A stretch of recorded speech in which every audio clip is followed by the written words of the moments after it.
1984 28 August দুপুর 3টের সময় Kolkata airport থেকে একটা ফ্লাইট উড়ান দেয়, কিন্তু ল্যান্ড করে 35 বছর পর নর্থ বেঙ্গলের এক পাহাড়ে। তো কি এই অদ্ভুত রহস্য? ফ্লাইট JL-50 এতদিন কোথায় ছিল? এই সকল প্রশ্ন নিয়ে আজ নিয়ে এসছি একটা মাস্টারপিস সিরিজ JL-50। কিন্তু শুরু করার আগে বলে দিই, অনেকেই আছো যারা আমায় হরর বাদে অন্যান্য মুভি কভার করতে বলো, তো তাদের জন্য বলি আমাদের সিনেভার্স বাংলা নামের একটা চ্যানেল আছে যেখানে মাস্টারপিস মুভির এক্সপ্লেনেশন করা হয়। লিংক কমেন্টে ও ডেসক্রিপশনে দেওয়া আছে, চ্যানেলটাকে সাবস্ক্রাইব করে আমাদের পাশে থাকো। মেঘ ও পাইন গাছে ঢাকা পশ্চিমবঙ্গের স্বপ্নের শহর লাভা। মাঠে বাচ্চারা মনের আনন্দে ফুটবল খেলে সময় কাটাচ্ছে। তখনই এক বিশাল ছায়া পড়তেই অবাক হয়ে সবে উপরে তাকালে চক্ষু চড়ক গাছ। একটা প্লেন খাদের মধ্যে ক্র্যাশ করেছে। কলকাতায় শান্তনুর ফ্ল্যাটে কাল সারা রাত পার্টি চলেছে গৌরাঙ্গের বউয়ের জন্মদিন উপলক্ষে। ভোরে হ্যাংওভার কাটল ফোনের মেসেজ দেখে, তড়িঘড়ি করে টিভি অন করল। আজকের হটকেক নিউজ, ফ্লাইট AO-26 নিখোঁজ। ফ্লাইটে 40 জন প্যাসেঞ্জার ও 8 জন ইম্পর্টেন্ট ডেলিগেট ছিল। এভিয়েশন মিনিস্ট্রি যাত্রীদের পরিবারকে ফ্লাইট খোঁজার ব্যাপারে আশ্বস্ত করে হাই অ্যালার্ট জারি করেছে। বৃষ্টি ভেজা শহরে গাড়ি ছুটিয়ে চলল শান্তনু। পেশায় CBI অফিসার। কর্মজীবনে বহু কঠিন রহস্য সমাধান করলেও নিজের স্ত্রীর সাথে মতের মিল না হওয়ায় সম্পর্ক টিকিয়ে রাখার সমাধান আর হয়নি। ইতিমধ্যে খবর এলো বাগডোগরা থেকে 125 কিলোমিটার দূর কুলাখাম গ্রামে একটা বিমান দুর্ঘটনার খবর পাওয়া গেছে। কিন্তু পয়েন্ট হলো, যে রুট ধরে এই বিমানে যাওয়ার কথা তার সম্পূর্ণ উল্টো দিক থেকে দুর্ঘটনার খবর পাওয়া গেছে। সন্দেহ করা হচ্ছে বিমান হাইজ্যাক হয়েছিল। তাই হেড অফিসার মিস্টার গাঙ্গুলির আদেশে শান্তনু তার কলিগ গৌরাঙ্গকে নিয়ে বেরিয়ে পড়ল। ইন্দো চায়না বর্ডারের আর্মি রেস্কিউ ক্যাম্প ইতিমধ্যে উদ্ধার কার্যে নেমে পড়েছে। খাদের দিকে বিমান ভেঙে পড়ায় উদ্ধার কার্যে সময় লাগছে। এর মধ্যে 7 জনের দেহ পাওয়া গেছে। আর্মি অফিসার জানালো, বিমান ভেঙে পড়ার সময় ককপিটের কিছুটা অংশ পাহাড়ের উপরে আটকে যাওয়ার কারণে 2 জন বেঁচে আছে, যাদের মধ্যে একজন পাইলট, কিন্তু তার অবস্থা আশঙ্কাজনক। আন্দাজ করা যাচ্ছে পাইলট ছাড়া দ্বিতীয় ব্যক্তি ছিল প্যাসেঞ্জার। কিন্তু প্যাসেঞ্জার ককপিটে কি করছিল এটাই প্রশ্ন। তবে সবথেকে বড় রহস্য, এটা নাকি AO-26 নয়, বরং JL-50 নামের অন্য একটা ফ্লাইট। ওরা ক্র্যাশ সাইটে পৌঁছলে বিমানের দুর্দশা দেখে ব্ল্যাক বক্স ছাড়া কিছুই প্রমাণ পাওয়া গেল না।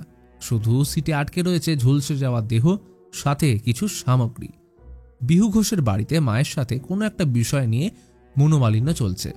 মা বললেন, রবিবার মুখার্জিবাবুর ছেলে তোকে দেখতে আসবে।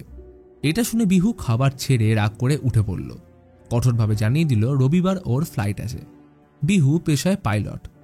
আচমকা দুঃস্বপ্ন থেকে হসপিটাল বেডে জ্ঞান ফিরল পাইলট বিহুর। সে JL-50 বিমানের একজন সার্ভাইভার। অন্যদিকে শান্তনু প্রফেসর মিস্টার দাসের সাথে সাক্ষাৎ করে। তারা JL-50 ব্যাপারে জিজ্ঞাসা করতে এসছে শুনে দাস হেসে বলে, আমি বহু বছর আগে একবারই বিমানের টিকিট কেটেছিলাম, কিন্তু ফোবিয়ার কারণে উঠিনি। শান্তনু জানায়, যে বিমানটি এই সপ্তাহে পাওয়া গেছে সেটা কলকাতা এয়ারপোর্ট থেকে 35 বছর আগে ছেড়েছিল। তো এখন প্রশ্ন, এই 35 বছর বিমানটা কোথায় ছিল? বিমানের প্যাসেঞ্জার ডেটা থেকে জানা গেছে 35 বছর আগে মিস্টার দাস ওই বিমানের টিকিট কেটে আর ওঠেনি, যার সূত্র ধরেই তার কাছে আসা। শান্তনু জিজ্ঞেস করল, আচ্ছা আপনি বিমানের টিকিট কেন কেটেছিলেন? দাস বলে, স্যার বয়স হয়ে গেছে, 35 বছর আগের ঘটনা বয়সের সাথে ভুলে গেছি, তাই আমি ক্ষমা প্রার্থী, আমি এই বিষয়ে কোনো সাহায্য করতে পারবো না। শান্তনু এখান থেকে সোজা চলে যায় হসপিটালে ওই 2 জন সার্ভাইভারদের খবর নিতে। ওদের মধ্যে যাকে প্যাসেঞ্জার বলে সন্দেহ করা হচ্ছে, শান্তনু তার হাতে ABA নামের একটা ট্যাটু দেখতে পায়। তখনই গৌরাঙ্গ এসে খবর দিল মিসিং ফ্লাইট AO-26 এর খোঁজ পাওয়া গেছে। ABA নামের এক আততায়ী গ্রুপ সেটাকে হাইজ্যাক করেছে এবং এর বদলে তাদের লিডার পার্থ মজুমদারের রেহাই দাবি করেছে, যাকে কিছুদিন আগে সুপ্রিম কোর্ট থেকে ফাঁসির সাজা শুনিয়েছে। তখনই শান্তনু গৌরাঙ্গকে সার্ভাইভ করা লোকটার ABA ট্যাটু দেখালে তাজ্জব হয়ে যায়। টিভিতে ততক্ষণে হাইজ্যাকের খবর আগুনের মতো ছড়িয়ে পড়েছে। এই ABA মানে আজাদ বাংলা অ্যাসোসিয়েশন নামক গ্রুপটির লক্ষ্য বাংলাকে ভারত থেকে আলাদা করা। অন্যদিকে দেখা গেল মিস্টার দাস হন্তদন্ত হয়ে বাড়ি এসে ফাইল থেকে কিছু দরকারি কাগজ আগুনে জ্বালিয়ে দেওয়ালে টাঙানো একটা ফটো ফ্রেম ও বাকি কাগজ নিজের কাছে লুকিয়ে রাখল। শান্তনু মাঝের মধ্যেই একা হাতে একটা মাদুলি নিয়ে অনাথ আশ্রমে এসে বসে থাকে। এই জায়গাটার সাথে ওর একটা গোপন স্মৃতি জড়িয়ে আছে। রাতে গৌরাঙ্গর সাথে শান্তনু ডিনারে জয়েন করে। এখানে না চাইতেও দেখা হলো স্ত্রী পর্ণার সাথে। সে কাজের সূত্রে বোম্বে শিফট হয়ে যাচ্ছে। পর্ণা ভেবেছিল শান্তনু হয়তো তার সাথে যেতে রাজি হবে, কিন্তু কোনো এক কারণে শান্তনু বরাবরই জায়গা ছেড়ে কোনো দিনও বেরোতে পারেনি। বছর বছর ধরে কিছু একটা উত্তর শান্তনু খুঁজে চলেছে, যেটা কাউকে বলে না। কিছুদিন পর JL-50 পাইলট বিহুর জ্ঞান ফিরলে শান্তনু জিজ্ঞাসাবাদ করতে শুরু করলো। বিহু জানায় প্রতিদিনের মতো তারা রবিবার দুপুর 3টের সময় যাত্রা শুরু করে। প্রথম 10 মিনিট একদম ঠিকঠাক চলছিল, কিন্তু হঠাৎ একজন ককপিটে ঢুকে কো-পাইলট অভিজিৎকে মেরে বিমান অন্য রুটে নিয়ে যেতে বললে কিছুক্ষণের মধ্যেই ওয়েদার ভীষণ খারাপ হয়ে আসে আর বিমান নিয়ন্ত্রণের বাইরে গিয়ে ক্র্যাশ করে। শান্তনু কিছুক্ষণ চুপ থেকে ঠান্ডা গলায় বলল, বিহু, আপনি যা বলছেন সেগুলো একটাও বিশ্বাসযোগ্য নয়।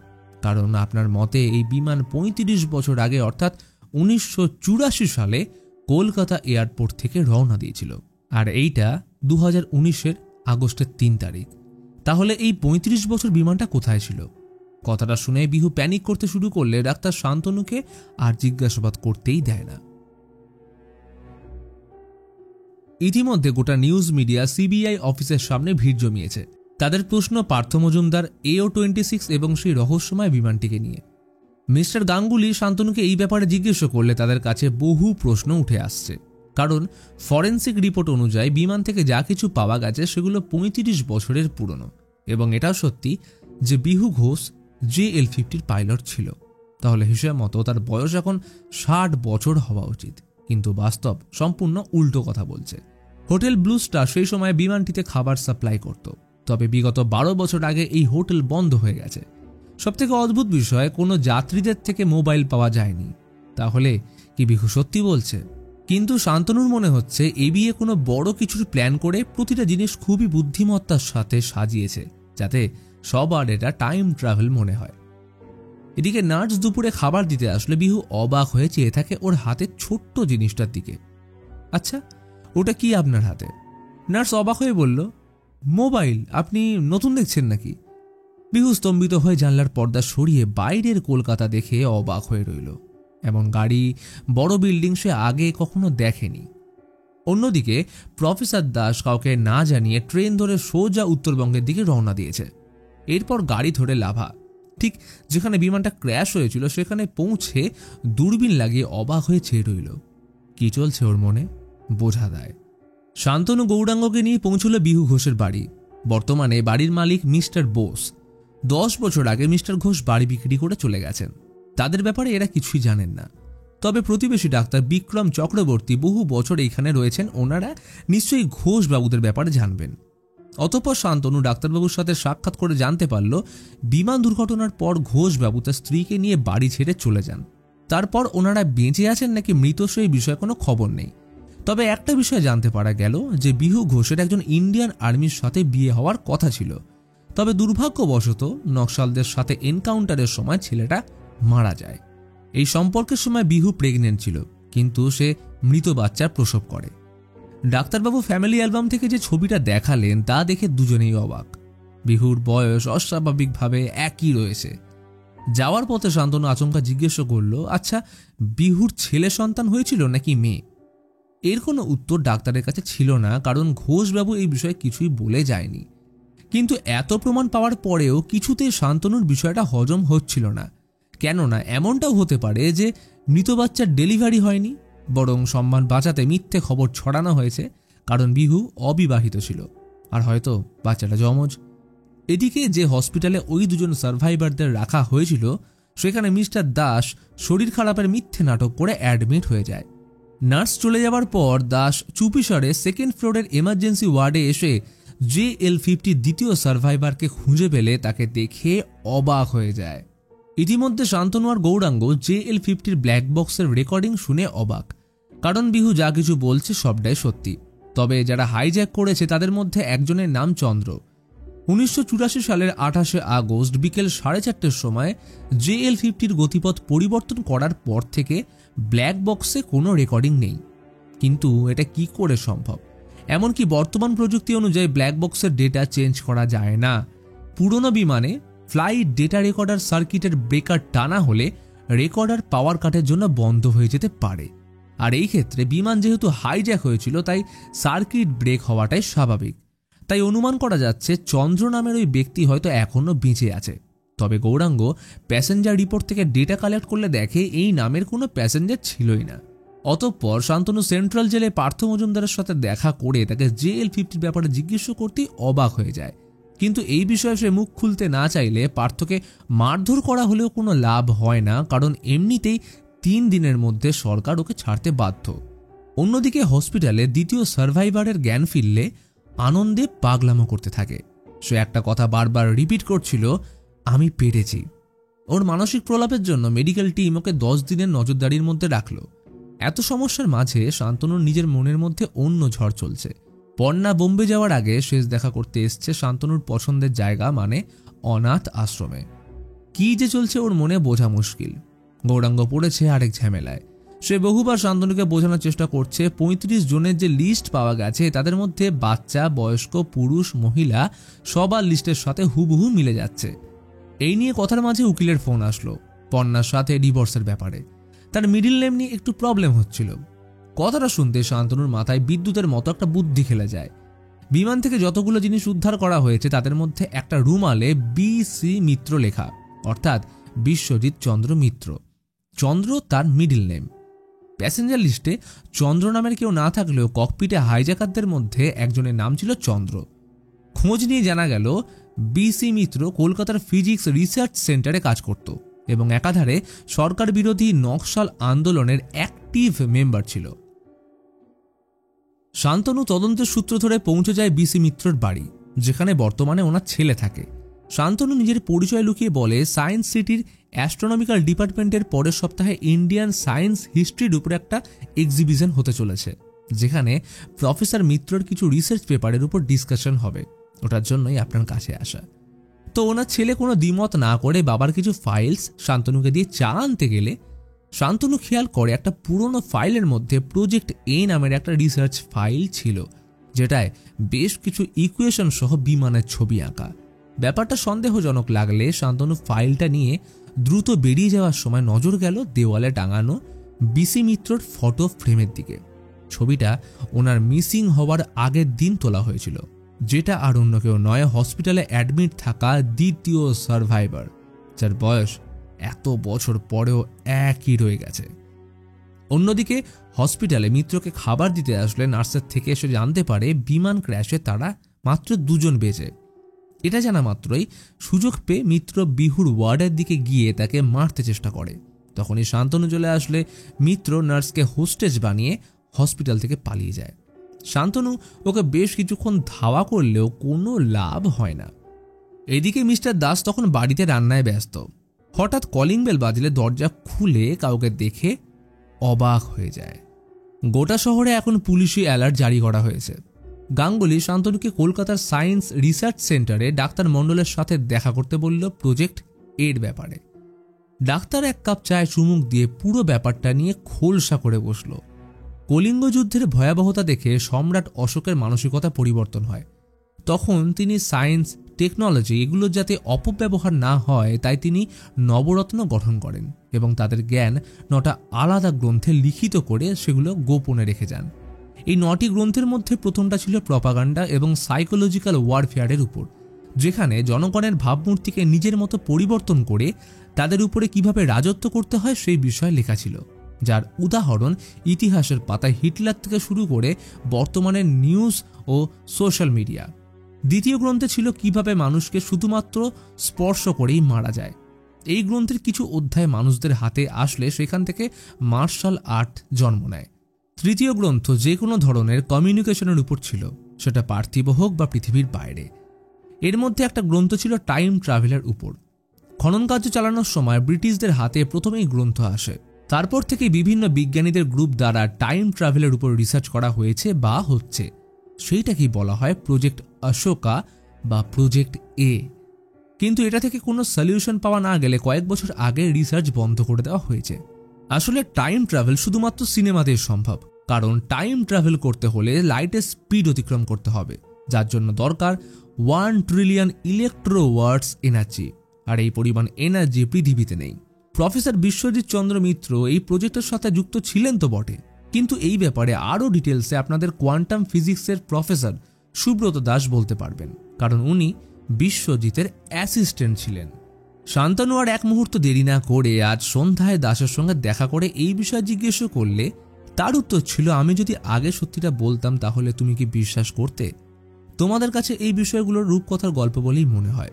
আসলে প্রজেক্ট এর সাথে প্রফেসর মিত্রর বাবা ডক্টর দেবচন্দ্র মিত্র যুক্ত ছিলেন। ভারতবর্ষ স্বাধীনতা লাভের পর সরকারের তরফ থেকে প্রজেক্ট ফান্ডিং বন্ধ করে দিলে তাদের গ্রুপ ভেঙে যায়, কিন্তু প্রফেসর দেবচন্দ্র গোপনে এই রিসার্চ চালু রাখলে তার ছেলে বিসি মিত্র রিসার্চের ফাইনাল কোড বের করে ফেলে। শান্তনু তখন বিরক্ত হয়ে বলল, তার মানে আপনি বলতে চান উনি টাইম ট্রাভেল মেশিন বানিয়েছিলেন? দাসবাবু হেসে বললেন, বানায়নি, বরং পেয়েছিলেন। দেখো, আজ থেকে বহু বছর আগে বিখ্যাত বিজ্ঞানী আইনস্টাইন প্রমাণ করেছিলেন টাইম এবং স্পেস দুটো একই জিনিস। উদাহরণস্বরূপ ধরে নেওয়া যেতে পারে একটা পেপার।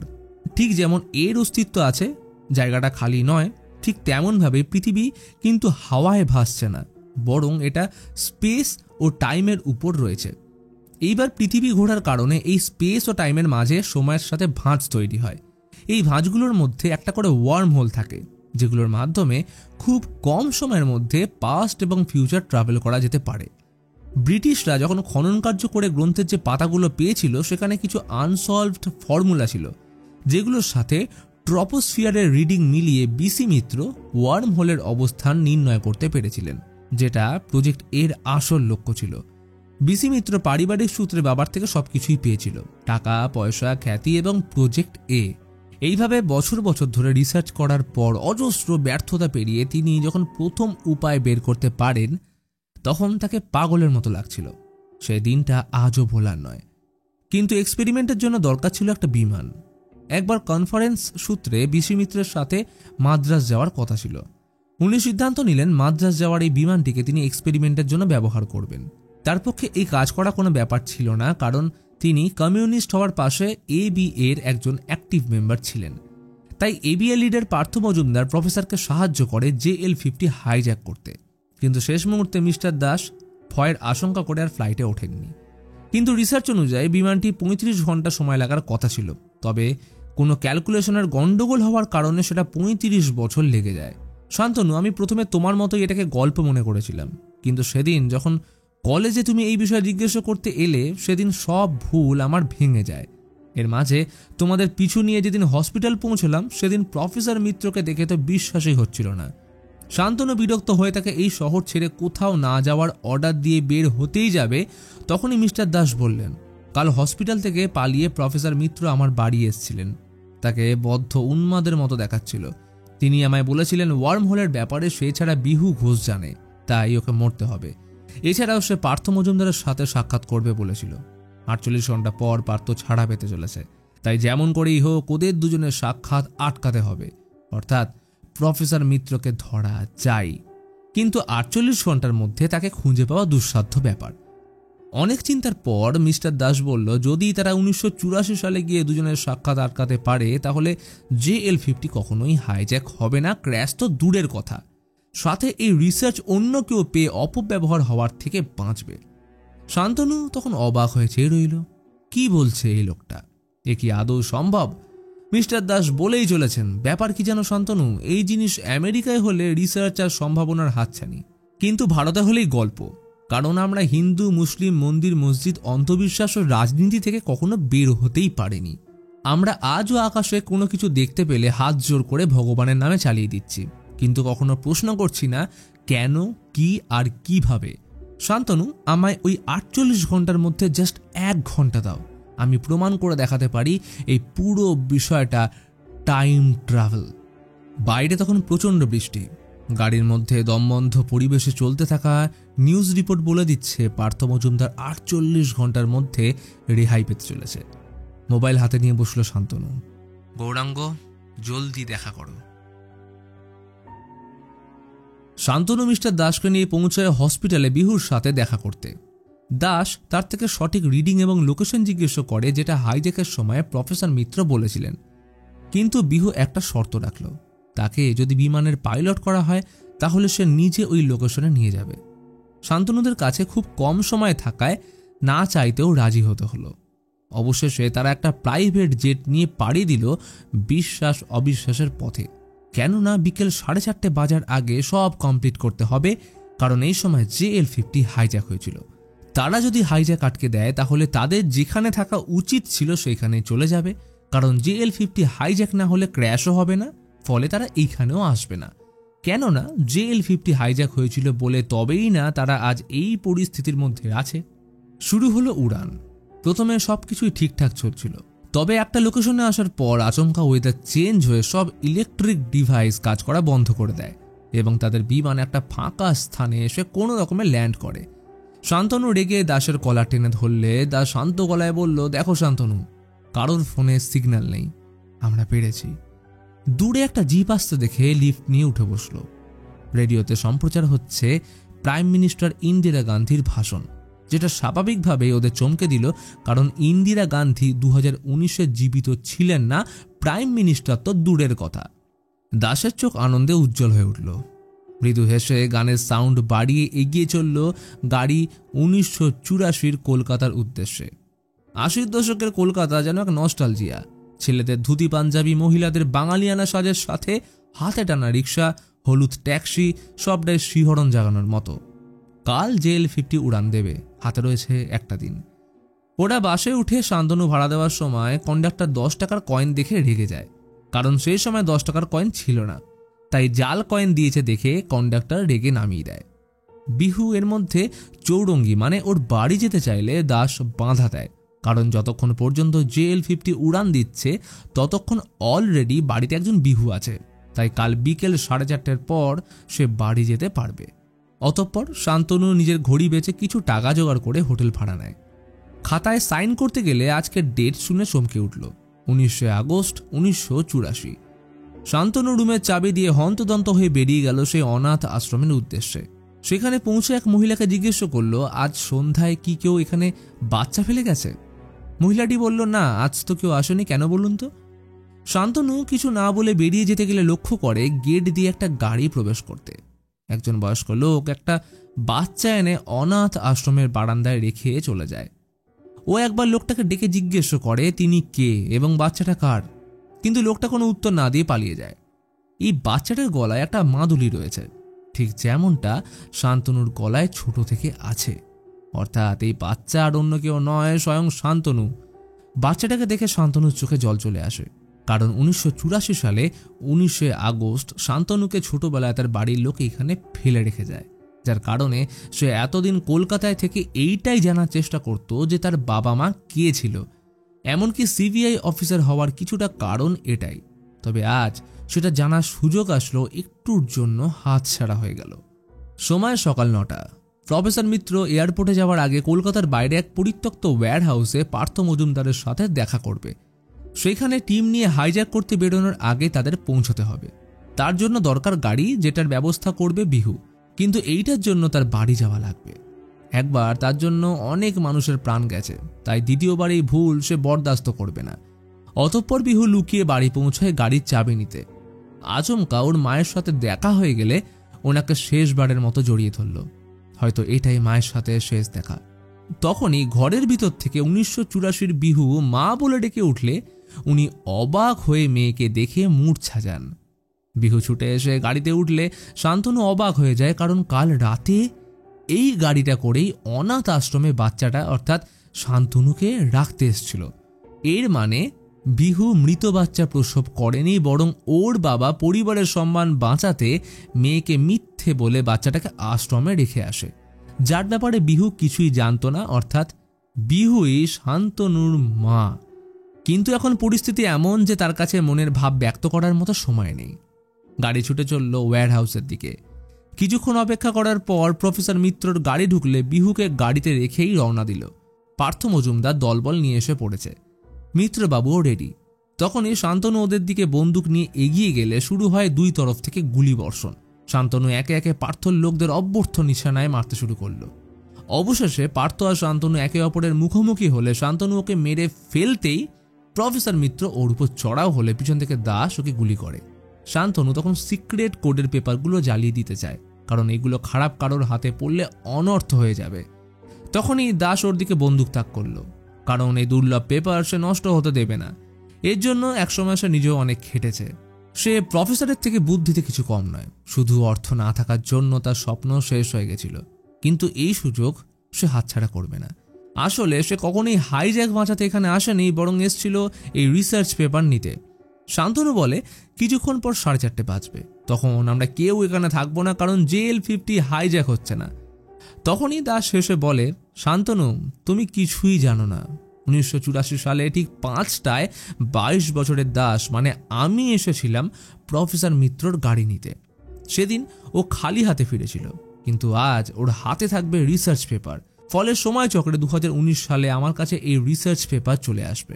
আসলে সেদিন প্রফেসর মিত্র তার বাড়িতে আসার পর ফেরত যায়নি, কারণ আমি ওকে মেরে ফেলেছিলাম, ঠিক যেমনটা এখন তোমার সাথে হতে চলেছে। তখনই বন্দুক গর্জে উঠল, কিন্তু সৌভাগ্যবশত গুলি শান্তনুর হাতে লাগলে কোনো রকমে নিজেকে সামলে মিস্টার দাসকে গুলি করে। আর এই সুযোগে শান্তনুর সব কটা রিসার্চ পেপার আগুনে জ্বালিয়ে চলে যায় বিহুর উদ্দেশ্যে। এতদিন পর সে মাকে নিজের পরিচয় দেবে। কিন্তু গাড়িতে ওঠার আগেই প্রত্যেকের মাথায় তীব্র যন্ত্রণা অনুভব হয়, মাথার শিরা ছিঁড়ে যাবার মতো অবস্থা। ঘড়িতে বাজলো 4:30। শান্তনু গাড়ির সামনে আসতেই দেখে সেখানে বিহু নেই। এক ঝটকায় মনে পড়ে গেল মিস্টার দাসের কথা। 4:30 বাজলে আমরা সবাই যে যার স্থানে ফিরে যাব এবং এর সাথেই সব ব্ল্যাক আউট। কিন্তু এরপরেই আসলো একটা বড় টুইস্ট, কারণ শান্তনুকে দেখা যায় প্লেনে ঘুম ভাঙতে। পাশে বসে রয়েছে তার স্ত্রী, কিন্তু এটা পর্ণা নয়। শান্তনু নিজেও অবাক, বোকার মতো চেয়ে রয়েছে। মাইকে অ্যানাউন্স হচ্ছে ফ্লাইট AO-26 কলকাতার নেতাজি সুভাষচন্দ্র বোস এয়ারপোর্টে ল্যান্ড হচ্ছে। নামার সময় শান্তনুকে ঠেলে এগিয়ে গেল তার সহকর্মী গাঙ্গুলি। কি অদ্ভুত ব্যাপার, তাকে দেখে গাঙ্গুলি চিনতে পারল না। এরপর শান্তনু সোজা চলে যায় সেই অনাথ আশ্রমে। শান্তনুর জন্মদিন উপলক্ষে ওর মা বিহু এসছে, সাথে রয়েছে বাচ্চাদের জন্য অনেক গিফট। আসলে 35 বছর আগে বিহুর মা মেয়েকে সব সত্যিটা জানিয়ে দেয় যে বিহু মৃত বাচ্চা প্রসব করেনি।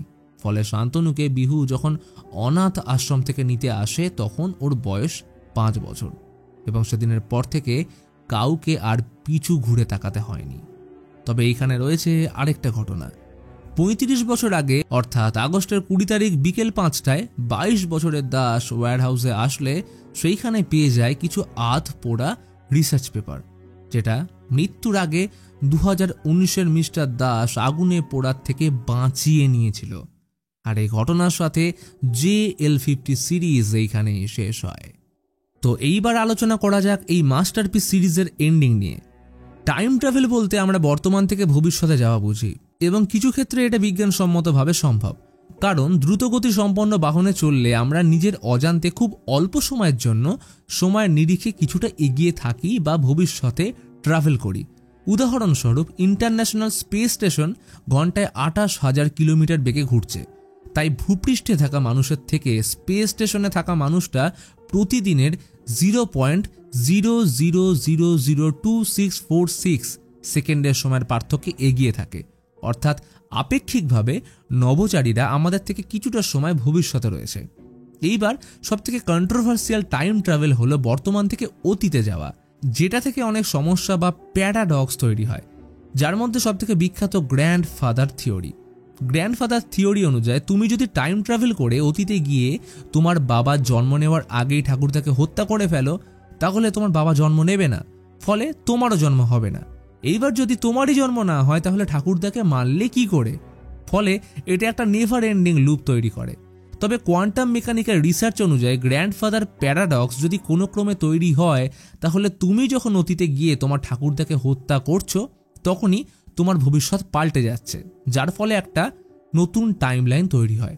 অর্থাৎ তুমি অতীতে গিয়ে যে পরিবর্তনগুলো করবে সেই অনুযায়ী তোমার বাকি জীবনটা চলবে। তো সেটাই JL-50-তে দেখানো হয়েছে। আসলে 1984 সালে শান্তনু প্রফেসর মিত্রকে আটকাতে সক্ষম হলে JL-50 কোনোদিন হাইজ্যাক হয় না। ফলে বিহু ফ্লাইট ল্যান্ড করে বাড়ি ফিরে আসে। তাই 5 বছর পর বিহুর মা আসল সত্যটা জানিয়ে দিলে বিহু শান্তনুকে আশ্রম থেকে ফিরিয়ে নিয়ে আসে এবং শান্তনু তার কাছেই বড় হয়। অর্থাৎ বিহুর মায়ের সত্যি বলে দেওয়াটাই ছিল শান্তনুর জীবনের সবথেকে বড় ট্রিগার পয়েন্ট। কারণ 2019-এর টাইমলাইন অনুযায়ী JL-50 হাইজ্যাক হওয়ায় বিহু কোনোদিন ফিরতেই পারেনি, তাই বাচ্চার ব্যাপারে জানা সম্ভব ছিল না। ফলে শান্তনুর মনে ছোট থেকে নিজের আসল বাবা মায়ের পরিচয় জানার এক বড় প্রশ্ন লুকিয়েছিল, যার কারণেই ও CBI জয়েন করে এবং সেখান থেকে তার কলিগ গাঙ্গুলির সাথে পরিচয় হয়। কিন্তু ওরা টাইম ট্রাভেল করে 1984-তে আসার পর সব চেঞ্জ করে দিলে শান্তনু স্বাভাবিকভাবে বিহুর কাছে মানুষ হয়। ফলে ওর মনে বাবা মায়ের পরিচয় জানার কোনো প্রশ্নও তৈরি হয় না এবং এর সাথে CBI জয়েন করা হয়েও ওঠে না। এই কারণে শান্তনুকে প্লেনে তার কলিগ মিস্টার গাঙ্গুলি চিনতেই পারে না। অর্থাৎ বিহুর মায়ের একটা ডিসিশন শান্তনুর জীবন পাল্টে দিয়েছিল। কিন্তু 22 বছরের পার্থ ওই পেপারসগুলো নিয়ে যাওয়ার পর আর কি হলো সেইগুলো সিজন 2 আসলে জানা যাবে। তো এই ছিল JL-50-র পুরো গল্প। ভিডিওটা ভালো লাগলে একটা লাইক করে দিও আর সিনেভার্স বাংলা চ্যানেলটা সাবস্ক্রাইব করতে ভুলো না। So stay happy and be haunted.